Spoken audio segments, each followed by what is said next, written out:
Hey guys, I'm Katie Farmand, the editor of Edible Orlando, and this is my daughter Hazel, the best sous chef you could ever ask for. And we are going to show you how to make a super simple homemade Caesar style dressing. So it's not exactly traditional Caesar, so all you purists don't come after us, but we discovered that Hazel really enjoyed a kind of creamy Caesar dressing when we were eating in a restaurant one time. So we came home and we set out to kind of making our own version. So that's what we're gonna do. So pretty much every time I make this at home, I just stand here and I help Hazel. So it's the other way around. I'm her sous chef when it comes to this dressing. So what do we start with?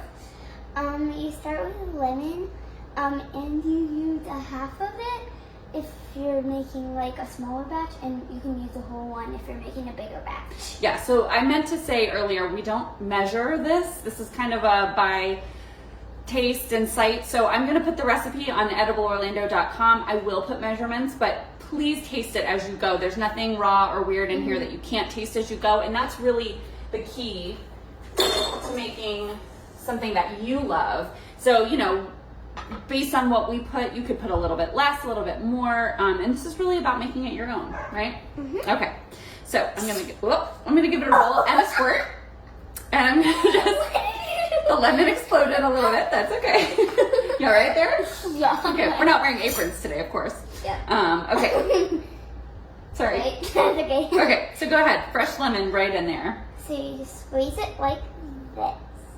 And if you have a reamer, that's great. If you have one of those cool gadgets that's like an alligator jaw to squeeze, that's great too. We don't. We just use our hands and fish the seeds out with our fingers. Yep. Clean hands. Always, Clean. always. Your chef's best tools are clean hands. Very nice. I'm going to come in for the second one. We're going to make a big batch. This will keep in your fridge for, about a week or so. And it's nice to have on hand. It's really good, you know, as a salad dressing, but you can also use it as a slippery little suckers. You can use it as like a crudité dip too. And that's kind of great for picnics and summer things coming up. So I'm just scooping the lemon seeds out because there is just really nothing grosser than biting down on a lemon seed. Yeah. It's so hard to not with my hands. Oh yes, you love lemon. So Hazel really likes this dressing nice and tangy, so that's the way we make it. But certainly, whatever feels right for your family, that's how you'll make it. All right, there's that for you. Dry your little outfit, okay? The next thing we're gonna add is some mayonnaise. This is where we depart from the traditional Caesar, but it's kind of a nice, creamy, tasty thing. So yeah, go ahead and we'll do about a tablespoon. We're gonna measure as we go, so we can try to get some measurements for you. Yeah, that's good. I think we're gonna do about 2 of those. Don't you think? Like usually when we make it, it's probably about 2 of those. All right, here, let me get you a little tool.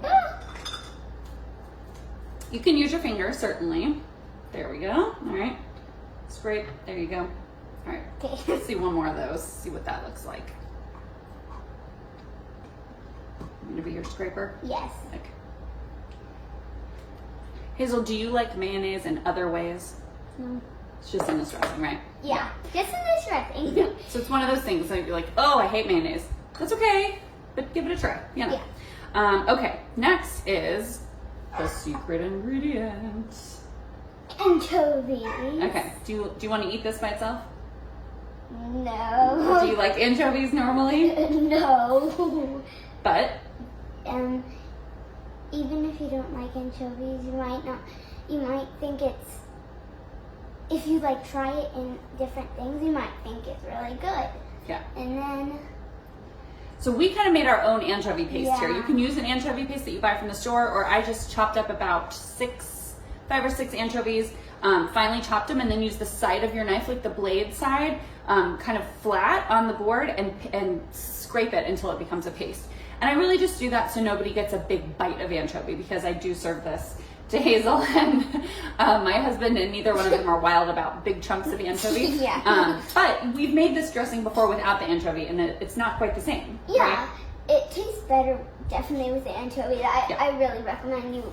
So just give it a try. And worst case scenario, you throw it away, and it's a little wasteful. But you know, best case scenario, you realize that you like anchovy, at least in this dressing.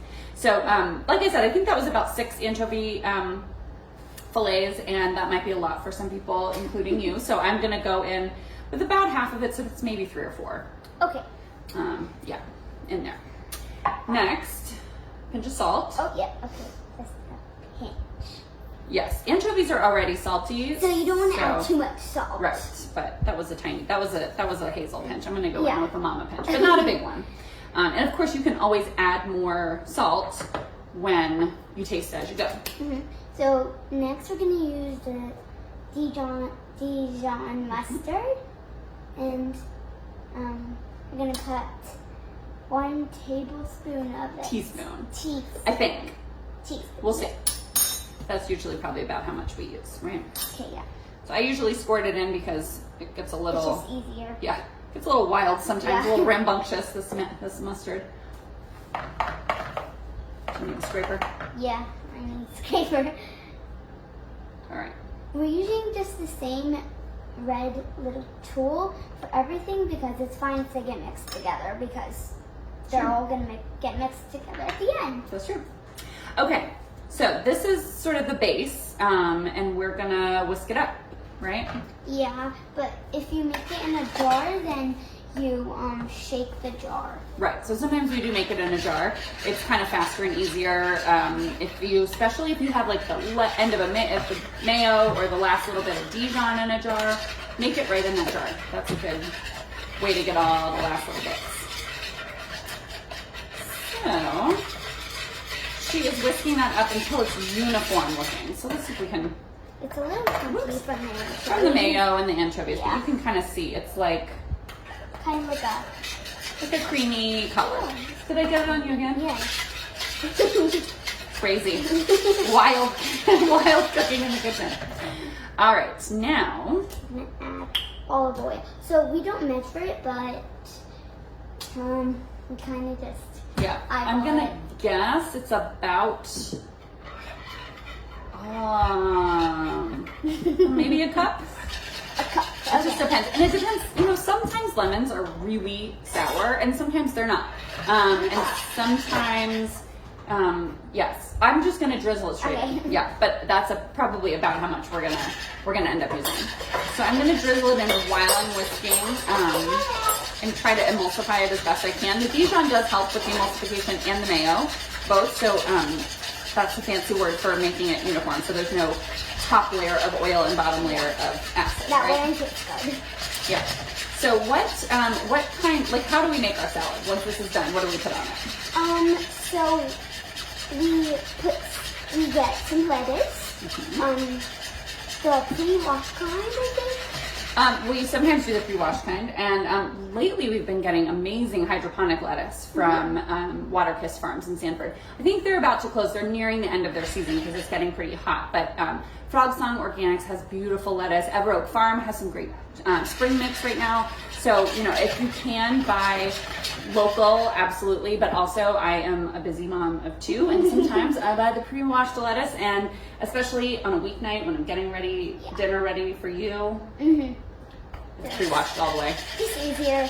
You do what you can. And then you take a baguette, which we have over there, and you cut it into like little squares, and then you bake them in the oven, and then you make croutons, and then we just put the dressing on top, and Here, let's get a spoon and give it a taste. okay, and then So I'm going to use the handle eat part, it. and you use the spoony part, Okay. so we don't double dip. Ooh, it's tangy. Is that how you like it? Yeah. No more oil? You don't think? No? I don't Okay. know. So at that point, that was probably not quite a cup of oil, but like I said, she really likes it tangy, so that's where we're going to stop.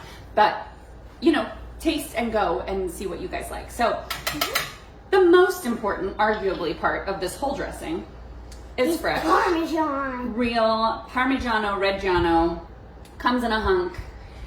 Of course, if you can't afford, find Parmigiano Reggiano, then use your best judgment of a good kind. But we couldn't do this video because we couldn't get this It just took me a long time to get over to Whole Foods. Whole Foods is where I buy this chunk, but I'm sure there are lots of great places in town that will sell you a Parmigiano. Parmigiano Reggiano is like the traditional, the OG. It's dry and nutty and salty and creamy and fruity and all those good things. But there are other kinds of Parmesan, so you know there are domestic Parmesans that are fine. The hunk though is always going to be better than the pre-grated kind, because that would be tossed with like cellulose and things to keep it separate so that it's not clumped together, and you don't want that in your dressing. No, that's okay. She was showing me a grater that we sometimes use, but I'm just going to do it right here. So I'm going to use a microplane. Yes. Thank you. Did you not see my grater? I did not see a grater. So we're going to use a microplane. You want to I'm going to hold the microplane and you do it? Okay. So a microplane is one of those tools that is just indispensable for me in the kitchen. You want to hold it? Okay. You can use it to zest lemons, to finely minced garlic, to grate ginger, to grate Parmesan. Sometimes, again, if I am pressed for time and I just don't have it in me to even grate Parmesan, so this kind of uses a lot. I will cut off a hunk without the rind and throw it in my mini food processor and buzz it up a little bit, and that will give you the kind of little granules of Parmesan. That works fine in here. It doesn't sort of dissolve into the dressing as well, but it is certainly fine and tastes really good.